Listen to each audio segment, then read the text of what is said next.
নমস্কার বন্ধুরা, আশা করি সবাই ভালোই আছেন। বাইরে যা ঠান্ডা পড়েছে তাতে এই সময় পিঠে পুলি খেতে কার না ভালো লাগে। চলুন তাহলে আজকে বানাই ভাপা পুলি পিঠে। ভাপা পুলি পিঠে বানানোর জন্য আমি এখানে 1 কেজি মতন সেদ্ধ চাল গুঁড়িয়ে নিয়েছিলাম। সেই চাল গুঁড়োটাকে আমি কাপের মাপ করে 5 কাপ মতো নিয়ে নিয়েছি। দেখুন মেপে মেপে 5 কাপ নিয়ে নিলাম।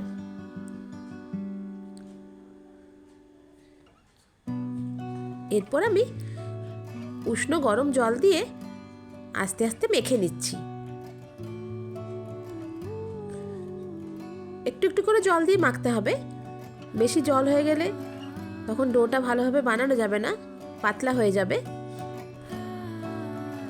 দেখুন আস্তে আস্তে চেপে চেপে মেখে নেব। যেমন করে আমরা রুটির জন্য আটা মেখে থাকি তেমনভাবে মেখে নেব।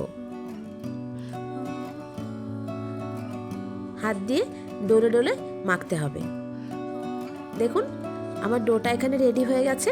ভালো করে চেপে চেপে আরেকবার মেখে নিয়ে আমি ডোটাকে রেখে দেব। এরপর আমি নারকেলের পুর বানিয়ে নেব। তার জন্য আমি ঢেলা গুড় নিয়েছিলাম। ঢেলা গুড়টাকে ভালো করে থেতো করে নিয়েছি। থেতো করে কড়াই গরম করে আমি তাতে দিয়ে দিলাম। গুড়টাকে দেওয়ার পর তাতে আমি পরিমাণ মতো জল দেব, জলে যাতে গুড়টা ভালো করে গলে যায়। গুড়টা নাড়াতে থাকবো আর ততক্ষণ গ্যাসের ফ্লেমটাকে একেবারে লো করে দেব। দেখুন জলের সাথে গুড়টাকে ভালো করে মিশিয়ে নিচ্ছি। এরপর আমি নারকেল কুড়িয়ে রেখেছিলাম, সেই নারকেল কোড়াটাকে গুড়ের মধ্যে দিয়ে দিলাম। গুড়টা গলে যাওয়ার পরেই নারকেল কোড়াটা দিতে হবে। এরপর আমি নারকেল কোড়াটাকে ভালো করে মিশিয়ে নিচ্ছি গুড়ের দিয়ে। দেখুন গুড়ের সঙ্গে নারকেল কোড়াটা মিশে গেছে। এরপর আমি গ্যাসের ফ্লেমটাকে কমিয়ে দিয়ে আস্তে আস্তে নাড়তে থাকবো যতক্ষণ না পর্যন্ত শুকনো হয়ে যাচ্ছে। এটা কিন্তু নারকেলের নাড়ু নয়, নাড়ু বানাবো না, তাই একেবারে খুব শুকনো করে নেব না। ব্যাস হয়ে গেছে। এতে আমি একটু এলাচের গুঁড়ো ছড়িয়ে দিয়েছিলাম। এরপর আমি পিঠে বানাবো। দেখুন একটু করে ডো নিয়েছি, মাঝখানটা ভালো করে ফাঁকা করে দিয়ে তাতে আমি পুর ভরে দিয়েছি। পুর ভরে দিয়ে দুপাশটা চেপে দিয়ে আস্তে আস্তে করে গড়ে নিলাম।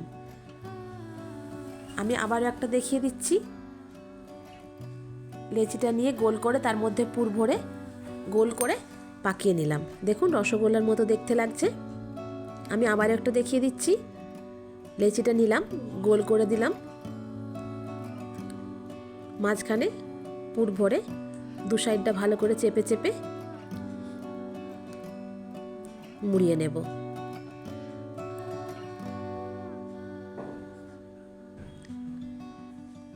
দেখুন এরপর আমি একটা পাত্রে জল দেব পরিমাণ মতো, তাতে একটু নুন ফেলে দেব, তাতে জলটা তাড়াতাড়ি ফুটে উঠবে। এরপর আমি একটা পাত্রে, দেখুন পাত্রটার মধ্যে ফুটো করা আছে যাতে পিঠের ভাপটা উঠে পিঠেটা সেদ্ধ হয়, তাতে আমি একটু তেল বুলিয়ে দিলাম যাতে পিঠেগুলো যখন নামাবো তখন যাতে ওর মধ্যে লেগে না যায়। এরপর আমি সাজিয়ে সাজিয়ে একটা করে পিঠে দিয়ে দেব। আস্তে আস্তে একটা করে সাজিয়ে দেব যাতে একটার গায়ে অন্যটা লেগে না যায়। আর এটা কিন্তু ভাপটা ওঠার পরেই পিঠেগুলো দিতে হবে। জলটা ফুটে যাবে তাহলে ভাপ উঠে যাবে।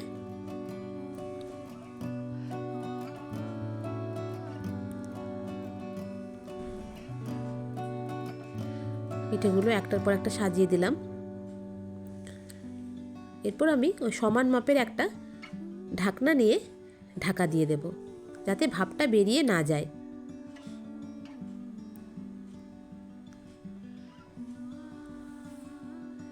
এমনি করে 15 মিনিট মতো রেখে দেব। দেখুন পিঠে রেডি হয়ে গেছে। এরপর আমি এগুলোকে নামিয়ে দেব।